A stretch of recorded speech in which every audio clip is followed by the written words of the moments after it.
Hola, ¿qué tal, estimados hermanos?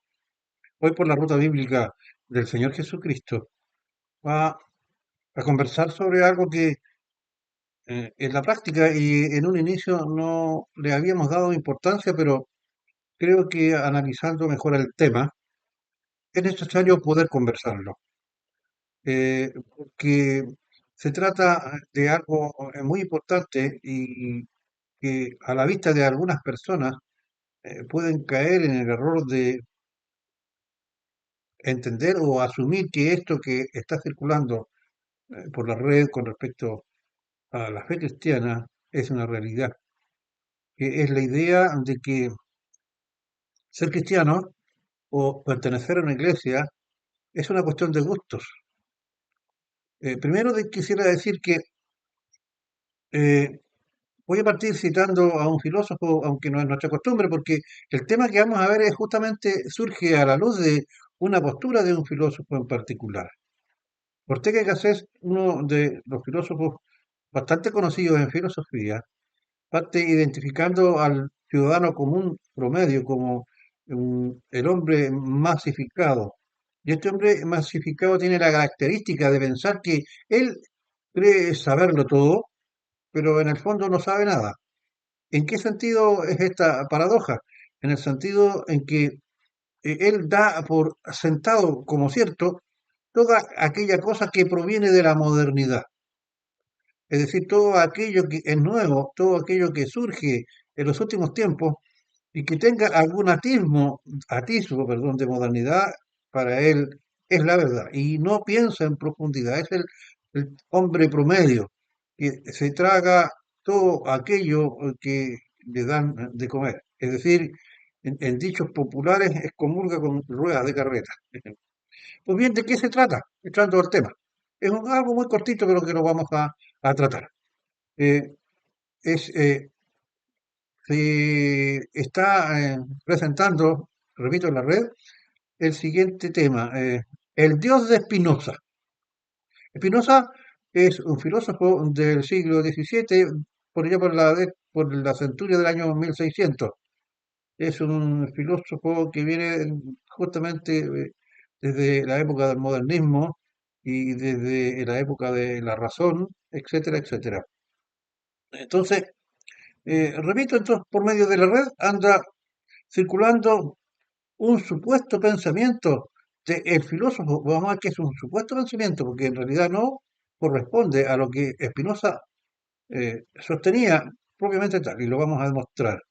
Un supuesto pensamiento del filósofo Spinoza, y digo supuesto porque no deja de ser, lo dicho, una burda construcción de inspiración de la teología liberal para relativizar al cristianismo protestante de raíz apostólica y de inspiración de ortodoxia bíblica, es decir, aquellas iglesias que se apegan a todas aquellas doctrinas, leyes y principios que están establecidos en el Evangelio, tanto desde el punto de vista primario, como es la base central, como aquellos aspectos secundarios, y aún podríamos decir terciarios. Este texto que circula por la red pretende victimizar al catolicismo romano e insinuar con ello que el protestantismo carece de seriedad teológica y que es producto del capricho de hombres, pues comienza como sigue. Pone como que todo está bueno a partir de lo que se había implementado a partir del siglo tercero y cuarto, más del XV, como se conoce como el romanismo católico. Repito, dice lo siguiente, comienza como sigue. A Lutero no le gustó, aquí bien, es por una especie de gusto, a Lutero no le gustó la Iglesia Católica y fundó la Iglesia Luterana. Y sigue, a Calvino no le gustó la Iglesia Luterana y fundó la Iglesia Calvinista. Y luego a Enrique VIII no le gustó la calvinista y fundó la iglesia anglicana.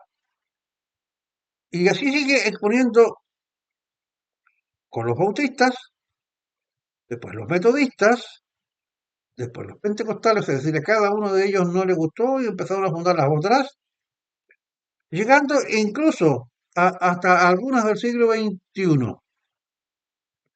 Debemos decir yo sea de paso que en el caso del anglicanismo, Enrique VIII no es que no le haya gustado, sino que él quiso instrumentalizar la, la fe cristiana católica y crea el anglicanismo como una manera de que él pueda divorciarse de las 5 mujeres que tuvo, porque él pensaba y que debía tener un heredero y bueno, no lo pudo conseguir. Solo basta para refutar que la supuesta descripción de Spinoza que acabamos de leer de la evolución histórica del protestantismo no es la que él señaló, ni se puede constituir en una construcción de Dios por parte de Spinoza. Solo establezcamos el hecho que Spinoza es un hombre del siglo XVII, 1600, y la creación y divulgación de la mayoría de las denominaciones aquí nombradas e iglesias también mencionadas son del siglo XVIII en adelante, siguiendo hasta nuestros días, por lo que resulta imposible que Spinoza las tuviera a todas las mencionadas presentes en su pensamiento analítico, quedando a la vista la ridiculez y la falacia de los argumentos por esta famosa escrito que aparece a través de la red.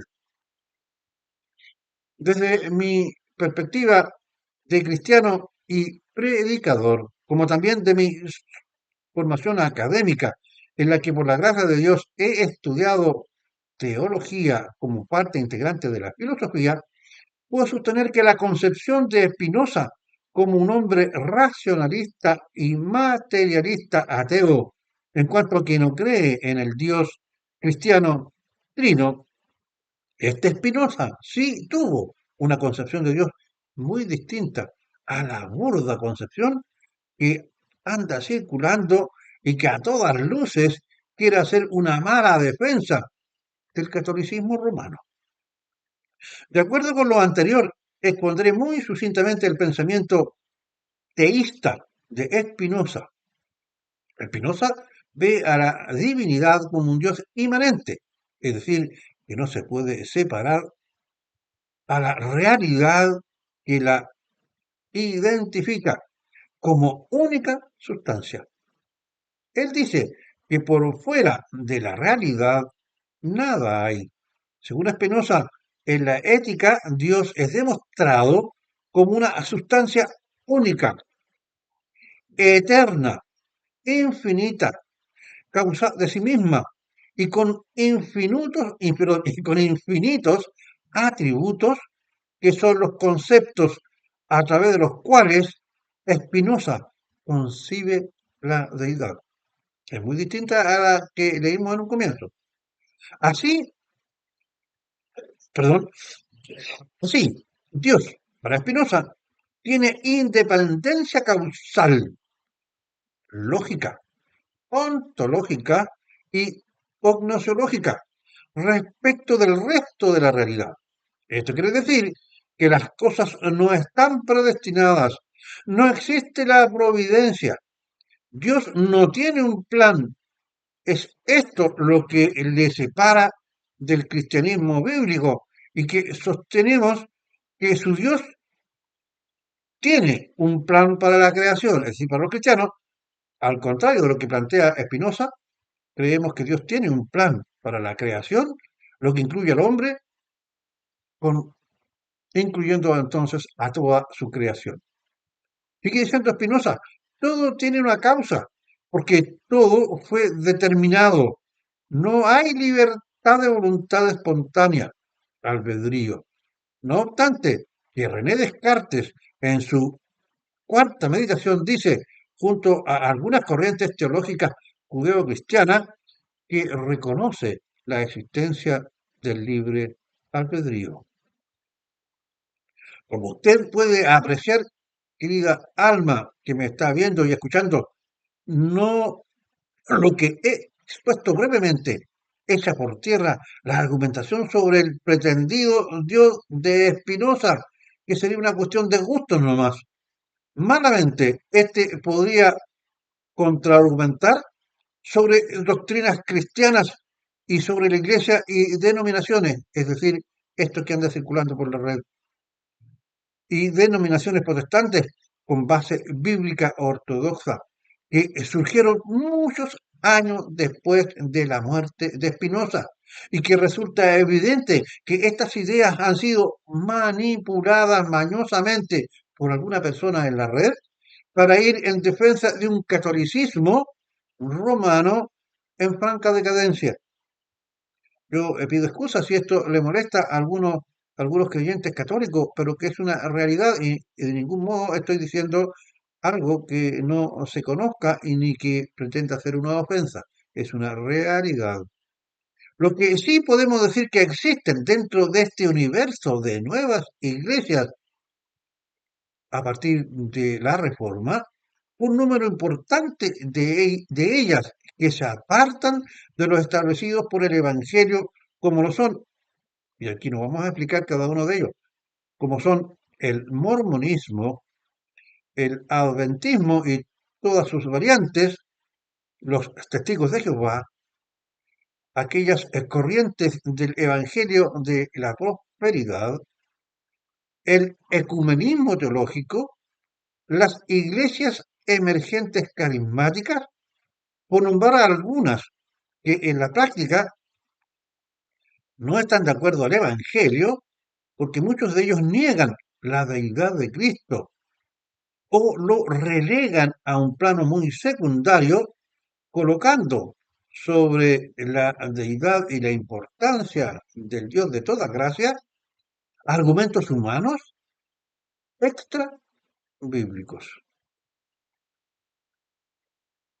El todo de una iglesia bíblica cristiana se sustenta en su doctrina base fundamental o de primer orden, que en síntesis sostiene, y escúchelo bien, que es la sana doctrina, que todo cristiano es tal por haber recibido a Cristo como su Señor y Salvador, llegando a su conocimiento por medio de la voluntad del Padre, quien por medio de la guía del Espíritu Santo lo acerca a Cristo y le lleva al conocimiento por la palabra o escritura, a conocer justamente a nuestro Señor Jesucristo y guiado por el arrepentimiento, opera en él la gracia y le recibe al Señor Jesucristo por la sola fe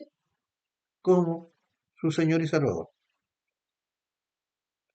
Lo anterior se puede evidenciar en que ahora este nuevo hombre o mujer cristiana pondrá todo su empeño en llevar a vivir una vida apartada de pecado, en la que se podría evidenciar una lucha evidente e intención por experimentar un amor a Dios por sobre todas las cosas y un amor al prójimo como a sí mismo.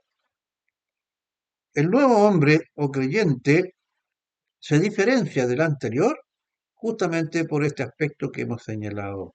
Hoy en día muchos hombres del Señor son atacados por personas que no entienden lo que es el nuevo nacimiento y le atribuyen o le vuelven a reatribuir una serie de características negativas que poseían antes de su conversión y le enrostran en su cara que cómo puede hablar y predicar el Evangelio cuando en su vida anterior se le evidenciaban conductas muy reñidas con lo que el Evangelio que ahora está predicando.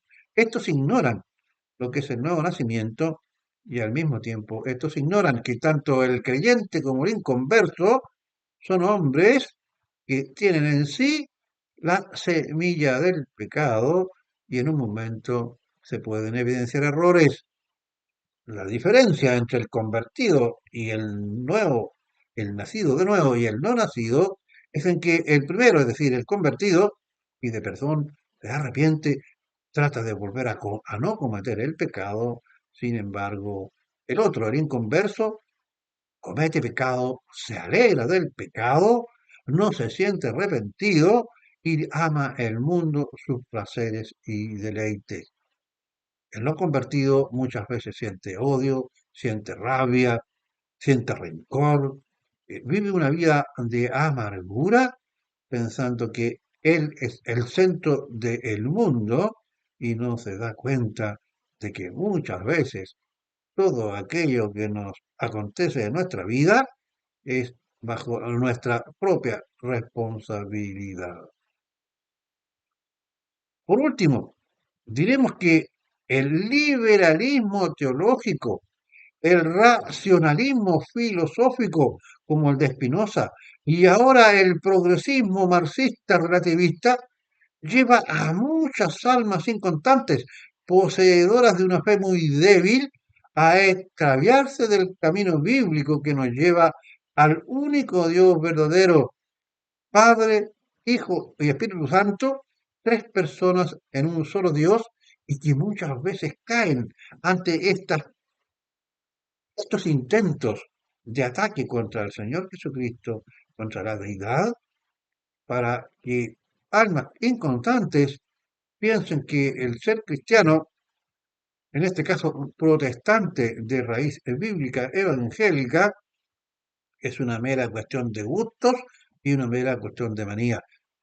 Lo que ocurre es que todo cristianismo bíblico que se basa en la doctrina del Evangelio o palabra de Dios sigue las enseñanzas de los apóstoles, pues el propio Señor Jesucristo entregó las bases del funcionamiento de la Iglesia a los apóstoles.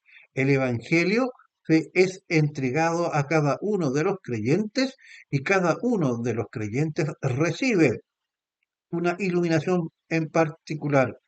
Podrán haber diferencias doctrinales secundarias, pero en lo que sí puede existir, y de hecho existe una,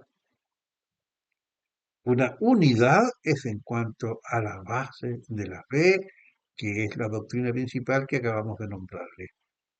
Hay muchas iglesias que se diferencian en su funcionamiento, se diferencian en su forma de expresarse, en su liturgia, pero que las bases bíblicas son una unidad. Creen en Cristo, en que es el Hijo de Dios, creen que este Cristo, hijo, siendo Hijo de Dios, es Dios, que vino a redimir, creen eh, en el principio de la sustitución, es decir, Él vino a morir por los pecadores para poder llevarlos a la vida eterna y todo aquel que en Él crea no se pierda, más tenga vida eterna.